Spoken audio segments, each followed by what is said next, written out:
está começando mais um Pod Sexo? É a pergunta que fica. Afinal de contas, hoje, sexta-feira, o dia mais gostosinho da semana, aquele dia que de tão bom começa e termina com sexo. Então, minha gente, vamos lá, vamos aprender para fazer gostoso, para aproveitar a sexta-feira e para melhorar o nosso desempenho sexual. Por que não? Nossas convidadas de sempre, Aparecida Colepículo. Oi, gente. E hoje a gente está recebendo uma convidada especial, que é a Nelly Dolores Mian, terapeuta holística, especialista em hipnose, TVP, que é a terapia de vidas passadas, neurocientista, PNL, que é a programação neurolinguística. Ou seja, se eu for ficar falando aqui, a gente vai até... Oi, pessoal.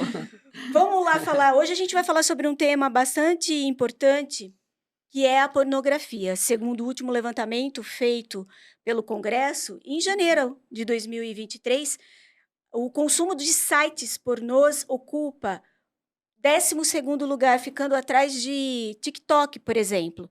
Então, por aí a gente pode medir a participação do conteúdo sexual, erótico, na vida de todos nós. E a pergunta que fica é, será que é preciso tudo isso para apimentar uma relação? Já começo lançando essa pergunta para vocês. Vamos lá, né? Posso começar? Por favor. Não precisa de tudo isso.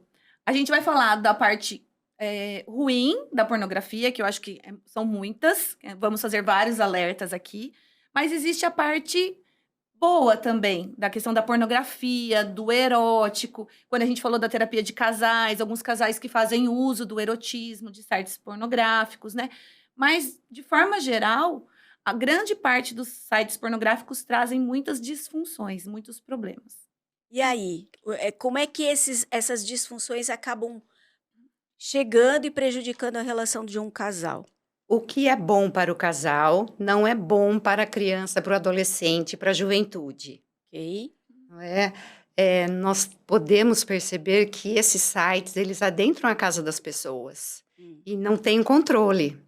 Então, o que é bom para o adulto, que é saudável para o adulto, não é bom para a criança, para o adolescente, que daí a gente pode, ao longo da nossa conversa, alertar aos pais alguns cuidados, algumas dicas, para perceber como que essa criança, esse adolescente principalmente, está desenvolvendo a curiosidade de conhecer o corpo, que não seja por aliciadores, que não seja dessa forma. Nós falamos dos malefícios e dos benefícios. Vamos falar um pouquinho dos malefícios? Vamos falar dos malefícios. Vou deixar a parte da pornografia infantil um pouquinho para depois. Vamos falar um pouquinho do que é o nosso assunto, né? A gente trata aqui de disfunção sexual, do que é uma sexualidade natural. E lá no Congresso, eles mostraram um estudo, entre os casos de disfunções sexuais mais atendidas nos consultórios, a pornografia ela sempre aparece. Ou é um vício em pornografia, ou é um acesso à pornografia muito jovem, né? Então, os dados que eu trouxe, disfunção erétil, 45% dos casos aparece algum tipo de uso de pornografia precoce ou excessivo. 46% dos casos de desejo sexual hipoativo, ou seja, eu tenho baixa de desejo com minha parceria no dia a dia, mas quando eu tenho acesso à pornografia, eu gosto. Acaba ficando vinculado só à questão da pornografia. Baixa de satisfação sexual, porque a pornografia ela vende um ideal, né, Márcia? É sempre um ideal. Ai, tenho que fazer assim. Então, nunca está satisfeito com a relação sexual. 47% dos casos. 59% dos casos associado à anorgasmia. Na maioria das vezes, mulheres, né? Claro que a anorgasmia também já apareceu em homens, que a gente fala aqui, mas na maioria das vezes, mulheres. Porque mulheres que não conhecem o próprio corpo, porque os sites pornôs não mostram para a mulher exatamente como é um sexo prazeroso para a mulher. Na maioria das vezes, grande parte das vezes, é voltado para os homens. E 47% de dores nas relações sexuais. Então, tudo isso é associado aí o acesso à pornografia desde muito recente, muito jovem. Eu ia comentar contigo a questão da fantasia que se cria, né? Porque a gente vê coisas que, nossa, eu quero fazer isso. E isso, na verdade... E isso, na verdade... Tem um malabarismo ali, mas né? Não traz prazer para mim, nem para o meu parceiro. Então, Como é que a gente consegue identificar quando a linha que existe, que acredito eu deva ser tênue, entre o que é esse conteúdo sexual e aquilo que cabe na minha vida? Fazendo um gancho com o que a Cidinha trouxe, isso daí é um apelo externo. Então, eu tenho que trazer algo de fora para apimentar a minha relação, porque eu não acredito que eu esteja satisfazendo o meu companheiro, porque eu Entendi. não estou feliz com o meu corpo. Porque quando a gente vê um site de pornografia, que corpos que são expostos lá? Malhados, não é? E a gente sempre tem aquela ideia da perfeição. E quando a gente se olha no espelho e fala, eu não sou daquele jeito. Eu não sou, você não é, você não é. E eu acredito que nem aquelas pessoas sejam, porque elas estão ali representando. Só que quando a gente está numa relação íntima com o casal, não tem representação. Se tiver representação, saiu da normalidade, saiu do aconchego do casal, que seria o ideal, não é, Cidinha? É isso aí. As pessoas ficam fixadas naquele ideal de sexo, né? De relação sexual. E aí não aproveitam o momento que estão vivendo. Vamos falar dos benefícios? Porque há de existir. Desistir dos benefícios. Sim. Por exemplo, alguns estudos já mostraram que o acesso de mulheres a filmes pornôs lésbicos, sim, ajuda a conhecer o próprio corpo, porque os pornôs lésbicos mostram apenas corpos femininos, e aí mostram os pontos de prazer femininos. Tá. É sempre importante. Algumas mulheres com dor em relação sexual, que não conhecem o próprio corpo, muitas vezes a gente indica o acesso. Claro que a gente tem que tomar muito cuidado também na indicação de quais filmes, né? Porque existem os fetiches, que são os mais pesados, existem o de sexualidade um pouco mais natural, que a gente sabe que é uma representação. Casais que têm baixa de libido, relacionamentos de longo prazo e que acabam acessando filmes eróticos. Eu prefiro os eróticos que não são tão pornográficos mesmo. Hoje, até na Netflix, tem muitos eróticos Sim. que dão bastante apimentada nas relações. 365 dias, 50 tons 50 de tons de cinza. Mas o erotismo é saudável, não é? O erotismo é É saudável. saudável. Sim. Então, assim, diferenciar isso. A questão é que, assim, muitas vezes as pessoas vão escalonando o grau de acesso, né? Então, começa ali num erotismo, e aí vai aumentando, e de repente o pornô normal, que diriam normal, que seria ou um hétero, ou um lésbico, um homossexual, vai virando para outros fetiches mais pesados. Então, assim, precisa ter cuidado a isso. Porque quanto mais você escalona, mais prejuízos isso pode trazer. Mas na clínica a gente sim indica muitos filmes eróticos e pornográficos, grande parte das vezes nos casos. A quantidade pode indicar que algo não está bem? Tanto para menos quanto para mais. Certo? De novo, pegando o gancho da Cidinha, esse escalonamento pode trazer para nossa mente uma insatisfação continuada. Então, eu quero mais, eu quero mais, eu quero mais e diferente, eu quero mais e diferente. Isso pode causar uma insatisfação pessoal, conjugal e depois desentendimentos. Pode até, do lado negativo, eu estou trazendo agora, Tá. pode falar assim, e se fosse com outra pessoa? E se fosse com o galã do filme? E se fosse dessa maneira? Aí a mente não tem fronteira. Não tem como, a mente não tem fronteira. Independente da idade, a nossa mente não tem fronteira. Esse eu vejo como um lado que a gente deve tomar um pouco mais de cuidado. Agora, e quando um lado consome o conteúdo erótico e o outro não? Aí... Então, aí é uma outra questão que a maioria das vezes é trabalhado nas terapias de casal, Sim. quando vem os casais, né? Mas há mal nisso?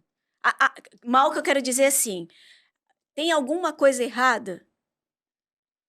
Sim e não. É. Depende da quantidade, Tá. né? Porque assim, pode ser que um dos parceiros precise do acesso a um consumo mais erótico. Eu vou usar o erótico, porque se a gente for para pornografia, a gente vai para uma coisa mais negativa. Tá. Um consumo mais erótico. E aí, ele se excite mais com isso. Uma pessoa que tem baixa de libido, de desejo, isso pode ser muito útil. O problema é quando o outro parceiro ou parceira não gosta do acesso. Mas eu não quero que você veja de jeito nenhum. Então, isso vai causando um descompasso na relação, que a gente falou lá na terapia de casal. Outra coisa, só complementando, é a quantidade. Porque uma coisa é eu ver esporadicamente. Outra coisa é eu ver todos os dias, várias vezes ao dia. Que é a questão E da daí, quantidade. da quantidade que naturalmente vai se tornar um vício, porque é muito fácil se viciar Ah, nessas situações, porque os estímulos são diversos e prazerosos. tá. Então, se você falou do casal, se não há concordância de um, aí não é assim saudável. Mas se há concordância de um dos parceiros e de uma forma controlada, eu acho que é até bom, até estimula. Sim, sim. É porque quando a gente fala em conteúdo erótico, me vem à mente a masturbação. Que Hum. há casais, né, que um lado às vezes chega a sentir ciúmes, porque o outro lado Sim. Se masturba. E aí, como é que vocês enxergam esse sentimento que surge? Isso é muito pessoal, porque tem homens que sentem prazer em ver a mulher se masturbando. Uhum. E ao contrário também. Isso é muito pessoal. Mas, de fato, às vezes, já atendi casais que o homem se masturba muito e a mulher não gosta, por exemplo.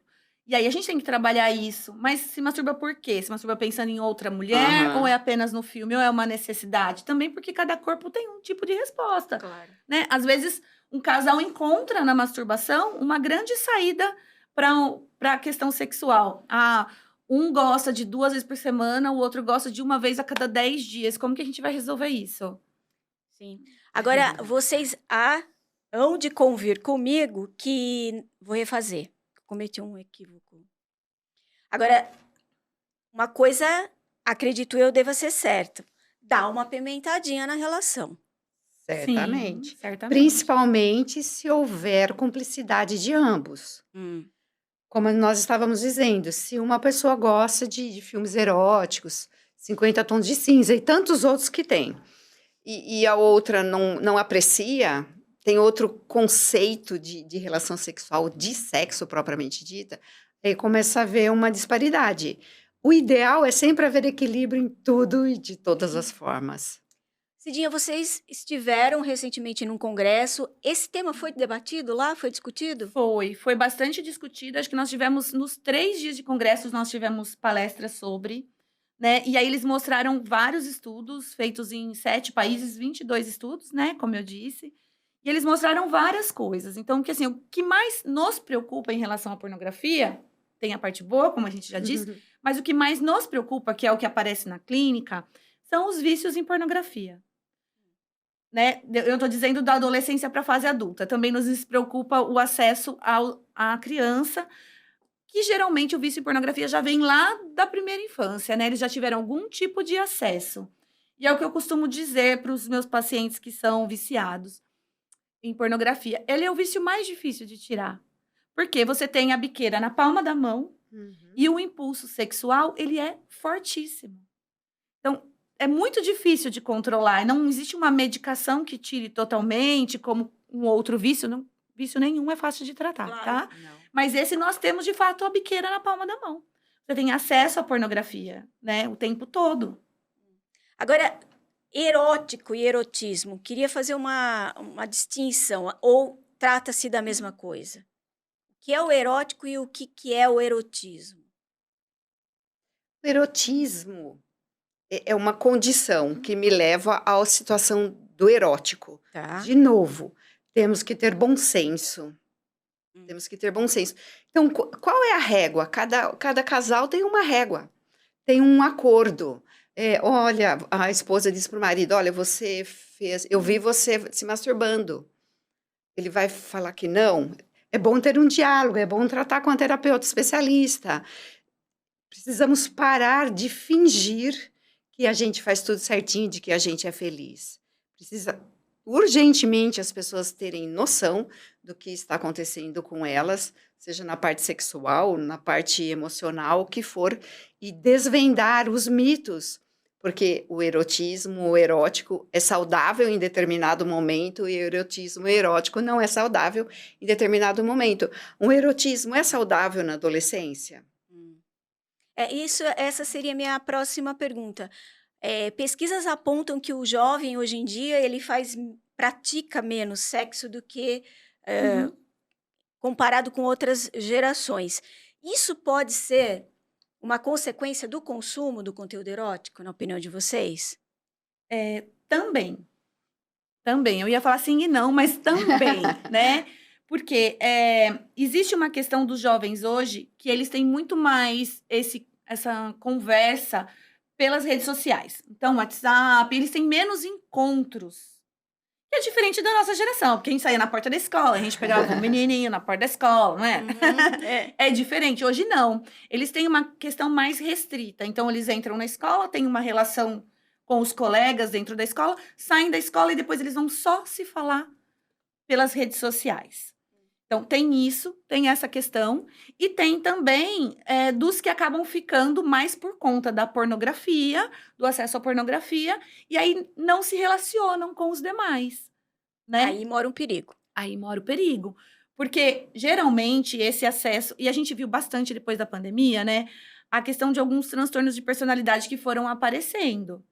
E aí, o acesso à pornografia, ele vem de encontro a isso. Personalidades dependentes, ansiosos, com depressão, que acabam usando isso como uma válvula de escape, a pornografia. E aí eles não se relacionam com os colegas. Isso tem sido bem comum. A gente iniciou falando um pouquinho sobre o conteúdo erótico na vida do adolescente. Vale um alerta aí.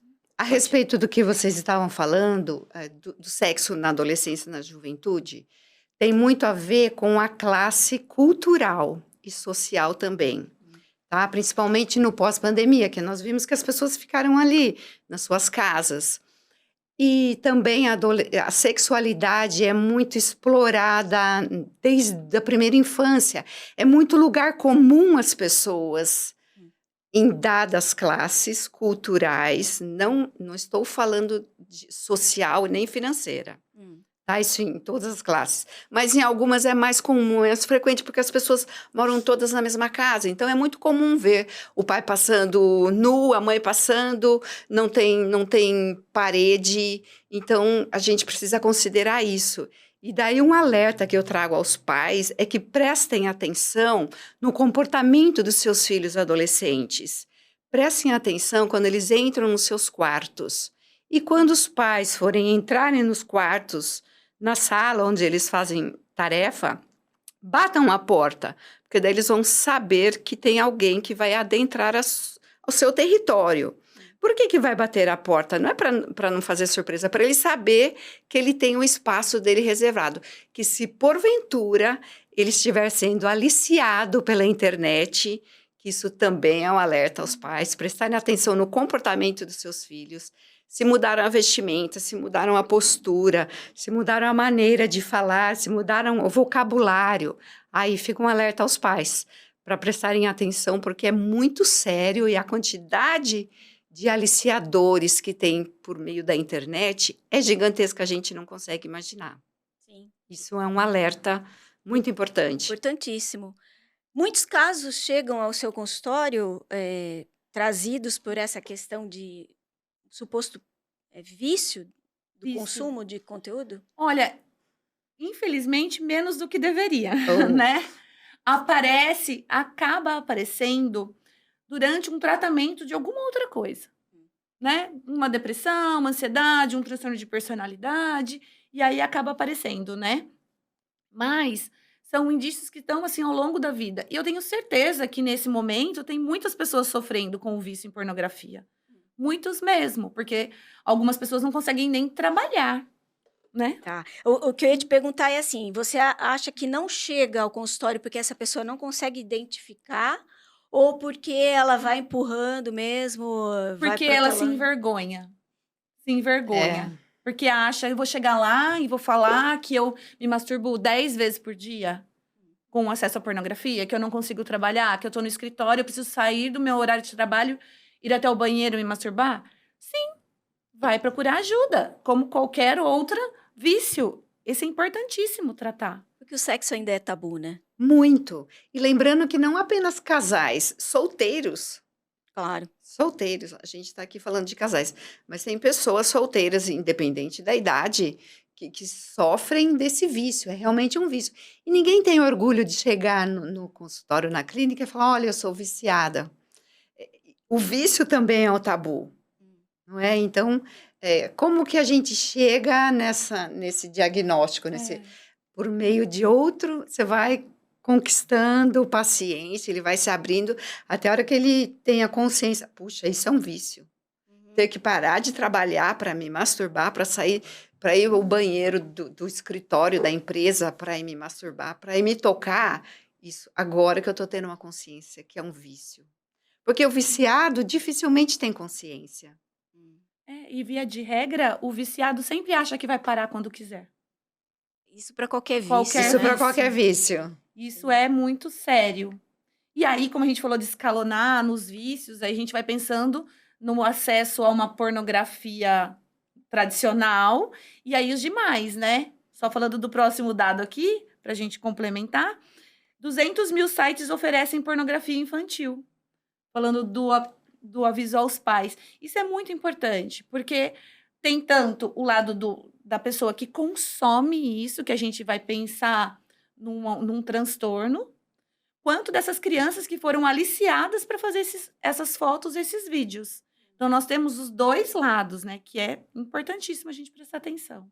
Eu quero abusar de você, já que está À aqui vontade. presente. Pode parecer que eu estou fugindo do assunto, mas é que quando a gente fala de criança, adolescente e pornografia, eu fico me perguntando o seguinte, que é uma dúvida que de repente pode ser de quem está acompanhando. Essa coisa de, vamos tomar banho com o papai, com a mamãe, o que você acha disso? Até que idade? Ou deixa de tomar banho com o papai e com a mamãe depois de qual idade?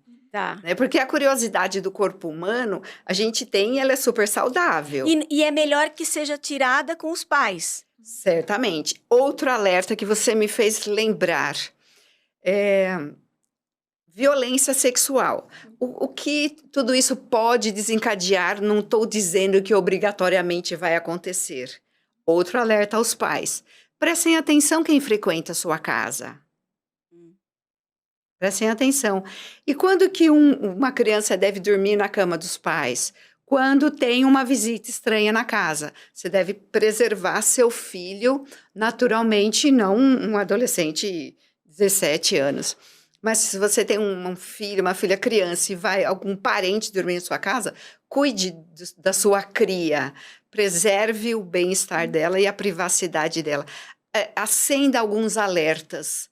Porque a maioria da violência sexual que isso pode levar está entre as pessoas que convivem no seu dia a dia. Com certeza. Quer complementar, Cidinha? A respeito da idade de tomar banho, a gente cai lá quando a gente falou sobre educação sexual. Sim. E assim, do quanto os pais percebem essa criança, né? Porque qual é a idade? A idade é a hora que você percebe que a criança tá olhando diferente. Pro pipi do papai, pra mamãe, como que ela tá olhando.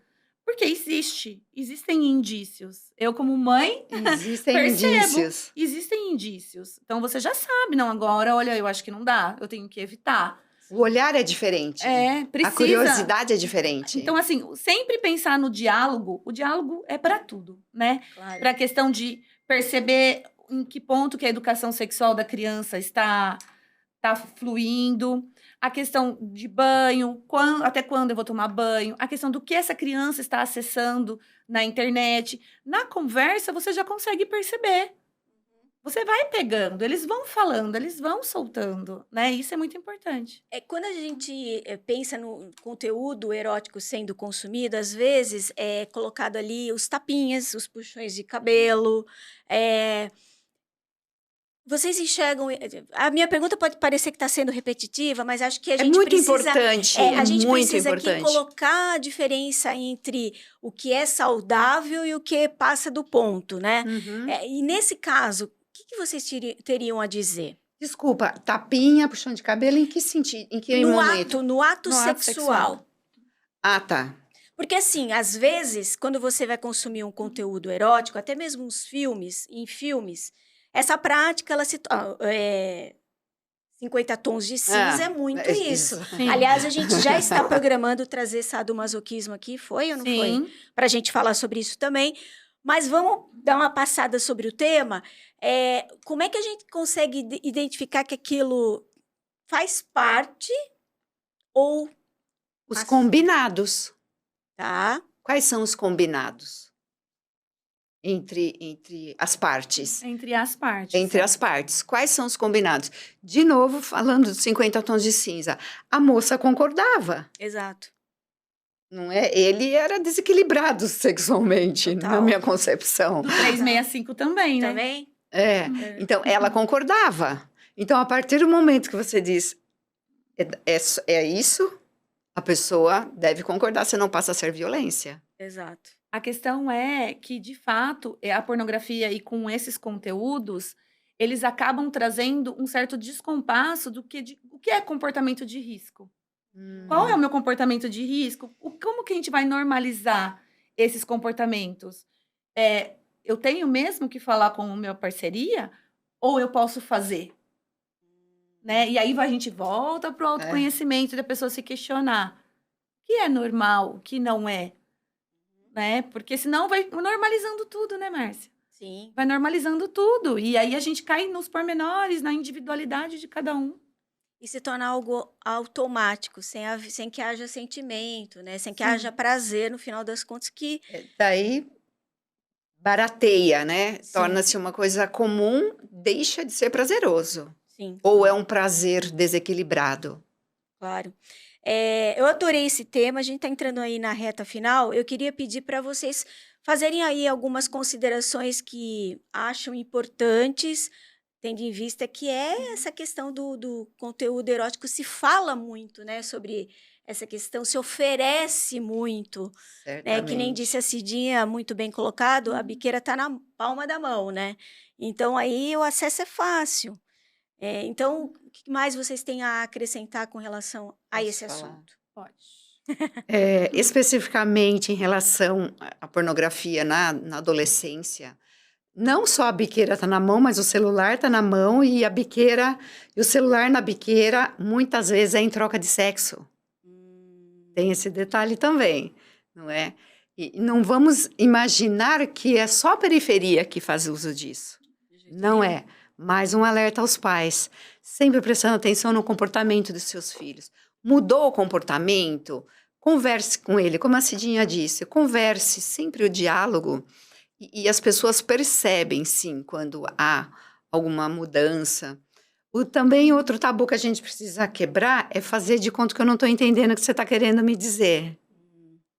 Quando um adolescente sofre aliciamento, por quê? Como que aconteceu?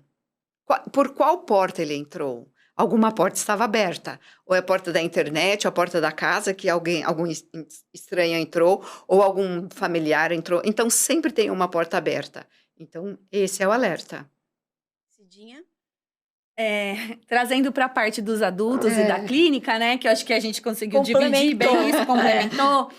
Eu acho que a pessoa precisa ficar alerta aos seus próprios comportamentos. Porque o uso excessivo de pornografia, ele é causador de insegurança, de ansiedade, de vários distúrbios de personalidade, como eu falei, depressão. A pessoa começa a se isolar, né? Distúrbios de imagem. Quantos adolescentes a gente vê com distúrbios de imagem? Muitos. Né? Porque o uso de pornografia, ele pode ser muito benéfico, mas ele também pode corresponder a muitos traumas. Principalmente quando é muito precoce. Porque uma criança, ela nunca está preparada para ter acesso a uma pornografia. Ou um ato sexual que algumas crianças veem dentro de casa, acabam presenciando, Sim. infelizmente. Né? Mas a pornografia entra nessa mesma via, mas era só um vídeo na internet. Não. E um último dado só que eu esqueci de falar aqui, que é de alerta aos pais, que era importante, que 90% das crianças entre 8 e 16 anos assistem algum tipo de pornografia durante o período que está fazendo o dever de casa. Enquanto ele está trancadinho no quarto... Entende a fazendo o dever abrangência de disso? casa, isso é muito sério, porque assim, hoje você entra no Google e você faz uma pesquisa de um dever de casa, a criança. E esse link vai levando a outro, a outro, a outro, a outro, quando você vê a criança assistindo um filme pornográfico. É complicado porque é muito, ainda mais, a responsabilidade dos pais nesse consumo, né? E hoje, né, até como mãe, eu posso dizer, existem muitos aplicativos que bloqueiam esse tipo de acesso Sim. a sites. Então, assim, do meu filho é todo bloqueado. Eu sou neurótica com essas Importante. coisas. Né? Vai entrar num vídeo do YouTube para assistir uma coisa importante da escola, ou um desenho, ou um alguma coisa que ele goste, se tiver acesso a alguma coisa pornográfica, automaticamente esses aplicativos acabam bloqueando. Eles vão para o spam e os pais são avisados desse tipo de... Eles recebem um alerta de que a criança está tentando acessar aquilo. Certo. Acho isso importante. É importante, porque às vezes a gente acha que é muito natural. Ah, não todo mundo sabe que tem esses aplicativos de controle. Não. Não sabem. Não Então, sabem. os aplicativos de controle hoje são muito benéficos para os pais. E a gente está falando muito aqui de criança e adolescente, mas essa criança e esse adolescente um dia vai ser um adulto. E esse adulto, ele pode ser uma pessoa que o sexo é algo que venha para trazer qualidade de vida, ou pode ser um baita de um problema. Um baita de um trauma. De um trauma, de um problema, e que ele precisaria buscar ajuda, porque nem sempre isso acontece, né? Certamente. É o tabu do tabu, né? É o tabu do Exatamente. tabu. Porque, assim, grande parte das vezes, quando chega alguém na clínica com algum tipo de disfunção ou um vício em pornografia, como a gente já falou aqui, grande parte das vezes eles já sofreram algum abuso na infância, e esse abuso pode ser só um acesso à pornografia. Ah, mas eu nunca fui abusado. Aí você vai procurando, já foi um abuso, porque foi um acesso à pornografia muito precoce. Lembrando que abuso sexual não é somente a penetração. Não é? Violação da minha privacidade já é um abuso. Fazer algo contrário à minha vontade. Já é um abuso. Meninas, eu quero agradecer a presença mais uma vez de vocês aqui. Serão sempre muito bem-vindas. Já vou fazer um spoiler aqui, que a Nelly estará num próximo episódio para falar sobre outro assunto. A gente gosta de fazer esse rodízio, porque dá novos ares aqui para o nosso podcast. Lembrando, né, gente, entre a prática erótica e o limite da sexualidade, existe algo que é muito importante que se chama o prazer. Então, busque isso acima de qualquer coisa. Aí, o consumo do conteúdo erótico que você está fazendo, só você sabe se está sendo legal para você ou se está sendo abusivo. Pode sexo? Lógico que pode, mas desde que seja feito e que te traga prazer acima de tudo, com qualidade de vida sempre. Pode sexo, viu, gente? Hoje é sexta-feira, vamos aproveitar. A gente volta semana que vem. Um beijo. Tchau, tchau.